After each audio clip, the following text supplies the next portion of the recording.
Depuis l'adoption de la nouvelle constitution et le passage au régime parlementaire, les Togolais restent suspendus à des promesses encore floues, tandis que les défis politiques et sociaux s'accumulent.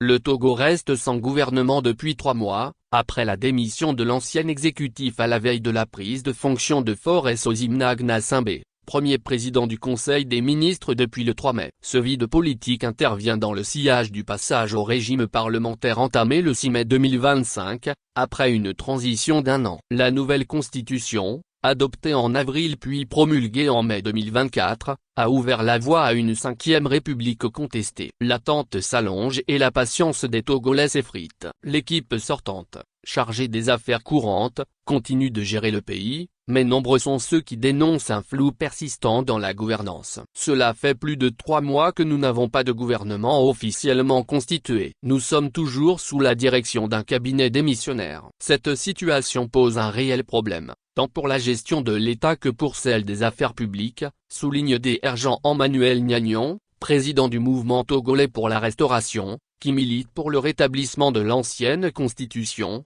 modifiée en avril 2024. Il s'interroge également sur le contrôle exercé sur l'action du gouvernement provisoire, toujours en place en attendant la formation d'une nouvelle équipe. Selon lui, ce retard s'explique par ce qu'il qualifie de panne technique liée au passage du Togo à une 5e république. Je me demande quel organe est réellement chargé d'auditer ou d'évaluer l'action du gouvernement en ce moment. Est-ce l'Assemblée nationale, étant donné que nous sommes censés être sous un régime parlementaire? À ce jour, aucun gouvernement ne s'est présenté devant l'Assemblée nationale pour exposer un programme susceptible d'être évalué. Pour une partie des Togolais, la période transitoire d'1 an accordée par le pouvoir depuis l'adoption de la nouvelle constitution en avril 2024, destinée à installer les institutions de la République, n'a pas suffi à préparer le terrain pour la formation d'un gouvernement stable. Selon eux, le pays n'était pas prêt pour ce changement de régime, faute de réelle concertation. Je crois que le parti au pouvoir s'est précipité en empruntant cette voie,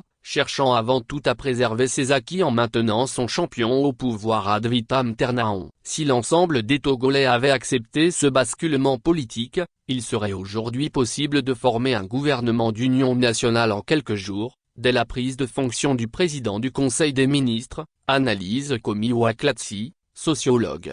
Un gouvernement d'unité nationale en ligne de mire. Les négociations pour constituer une nouvelle équipe gouvernementale se poursuivent au Togo, comme l'a récemment confirmé Gilbert Bavara, ministre de la Réforme du service public et proche de Faure Sozimna Gnassingbé, lors d'une émission télévisée. Le gouvernement en formation sera le premier de la première législature de la 5e République, a-t-il assuré. Mais malgré cette confiance affichée, une frange de l'opposition radicale, toujours opposée au passage du pays à un régime parlementaire, reste indifférente à ces évolutions. Ces opposants, qui réclament le retour à l'ancienne constitution de 1992, amendée à plusieurs reprises, font de la formation d'un nouveau gouvernement leur dernier souci. La dynamique Monseigneur Kodzro, DMK, ne se préoccupe pas de cette formation gouvernementale issue de la 5e République. Nous ne reconnaissons pas les institutions nées de ce coup d'État constitutionnel. Nous restons dans la même logique et n'attendons rien d'un gouvernement issu d'une telle imposture,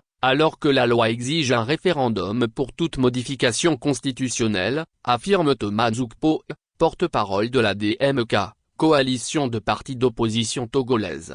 L'incertitude qui entoure la formation du nouveau gouvernement continue de nourrir les interrogations au sein de la population. Pourtant, les autorités togolaises tentent de rassurer, imputant ce retard à une volonté affichée de l'homme fort du pays, qui, après avoir fait sauter les verrous de la limitation de mandat via ce passage au régime parlementaire, cherche à instaurer unité et cohésion nationale. Comme il l'a toujours fait, Faure Gnassingbé veille à ce que le futur gouvernement reflète la diversité, la cohésion et l'unité de la société togolaise. C'est cela, selon moi, une véritable ouverture politique, affirme Gilbert Bavara. Pour lui, le président du Conseil des ministres a déjà montré sa capacité à s'ouvrir en nommant 10 des 20 sénateurs issus de l'opposition, conformément à la Constitution. Le Togo s'est doté d'un Sénat de 61 membres, dont 41 élus au suffrage indirect par les conseillers régionaux et municipaux, et 20 désignés par le président du Conseil des ministres. Le pays évolue désormais vers un régime parlementaire bicaméral,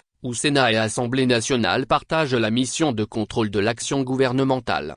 L'absence d'un gouvernement depuis 3 mois suscite l'inquiétude de plusieurs observateurs politiques togolais, qui y voient une manœuvre délibérée. Ce retard dans la formation du gouvernement est avant tout une stratégie politique. Ce n'est pas un simple blocage administratif ou technique, même si des rumeurs évoquent un nouveau président de la République réclamant sa part de portefeuille avant de signer. Ce délai traduit un pouvoir qui cherche à gagner du temps, à étouffer la contestation et à verrouiller les postes clés sous son contrôle, analyse le politologue Madidja Bakate.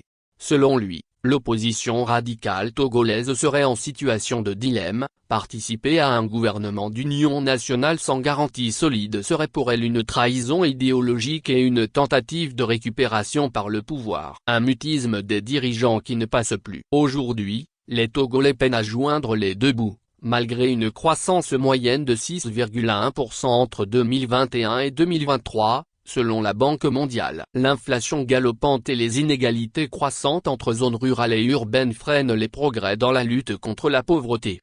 Cette précarité nourrit une colère sociale palpable, qui a culminé lors des manifestations meurtrières de juin dernier, faisant un bilan toujours contesté par le pouvoir de 7 morts et des dizaines de blessés, selon les ONG. Face à ces défis, la population attend des signaux forts des autorités. Mais c'est le silence pesant du président du Conseil des ministres qui désoriente et inquiète. Les mesures concrètes se font attendre, bloquées par le retard dans la formation du nouveau gouvernement. Les activités tournent au ralenti au Togo car beaucoup attendent la formation d'un gouvernement capable de présenter un programme clair devant l'Assemblée nationale. Les autorités actuelles, aux affaires courantes, ne peuvent répondre à tous nos besoins socio-économiques, confie, sous couvert d'anonymat, un entrepreneur.